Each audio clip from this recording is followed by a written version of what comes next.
मुंबईमध्ये वंचितचं आंदोलन सुरू आहे। अमित शहा यांचं डॉक्टर बाबासाहेब आंबेडकर यांच्याबद्दलचं वक्तव्य आणि राज्यातल्या काही घडामोडी या अनुषंगाने मुंबईमध्ये वंचितचं हे आंदोलन सुरू आहे। कल भी आंबेडकर आज भी आंबेडकर अशा आशयाचे बॅनर सुद्धा काही जणांनी अनुयायांनी हातात घेतलेले आहेत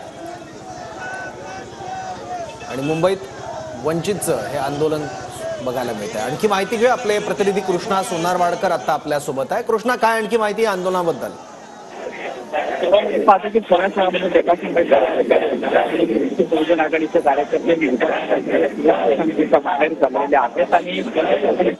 बाहेर जमलेले आहेत आणि केंद्रीय गृहमंत्री अमित शहा यांच्या विरोधामध्ये नारेबाजी होते। त्याचबरोबर जय संविधानच्या घोषणा ज्या आहेत त्या सुद्धा दिल्या जात आहेत आणि अमित शहा यांच्या विरोधामध्ये हे आंदोलन जे आहे ते वंचित बहुजन आघाडीच्या कार्यकर्त्यांकडून केलं जात आहे। मोठ्या प्रमाणामध्ये हे सगळे कार्यकर्ते जे आहेत ते सीएसटी स्थानकाच्या अगदी समोर आंदोलनाच्या पावित्र्यामध्ये आहेत आणि थोड्याच वेळामध्ये प्रकाश आंबेडकर यांच्या नेतृत्वामध्ये हे आंदोलन होतं आहे। मात्र सध्या आपण पाहतो की प्रत्येकाच्या हातामध्ये वेगवेगळे पोस्टर आहेत। बाबासाहेब आंबेडकर यांचा फोटो असलेले काही पोस्टर आहेत। त्याचबरोबर भारतीय संविधानाचे जे काही पोस्टर आहेत ते सुद्धा पाहायला मिळत आहेत आणि प्रकाश आंबेडकर हे थोड्याच वेळामध्ये काही मिनिटांमध्ये या ठिकाणी पोहोचले आणि त्यांच्या नेतृत्वामध्ये केंद्रीय गृहमंत्री अमित शहा यांच्या विरोधामध्ये हे आंदोलन जे आहे ते होतं आहे।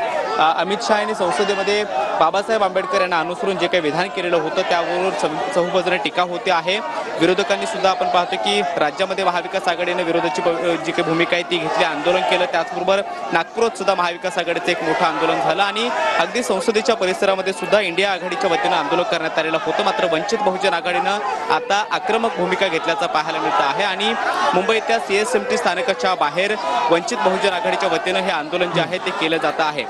कार्यकर्ते वंचित बहुजन आघाडीचे आपण पाहतो की त्यांच्या हातामध्ये भारतीय संविधानाचं पुस्तक आहे। त्याचबरोबर फोटो, वेगवेगळे पोस्टर जे आहेत ते सुद्धा पाहायला मिळत आहेत आणि अमित शहा यांच्या विरोधामध्ये मोठ्या प्रमाणामध्ये घोषणाबाजी जी आहे ती होताना सुद्धा पाहायला मिळते आहे। कृष्णा, धन्यवाद या माहितीबद्दल। तर प्रकाश आंबेडकर यांच्या नेतृत्वात वंचितचं आंदोलन सुरू आहे मुंबईत।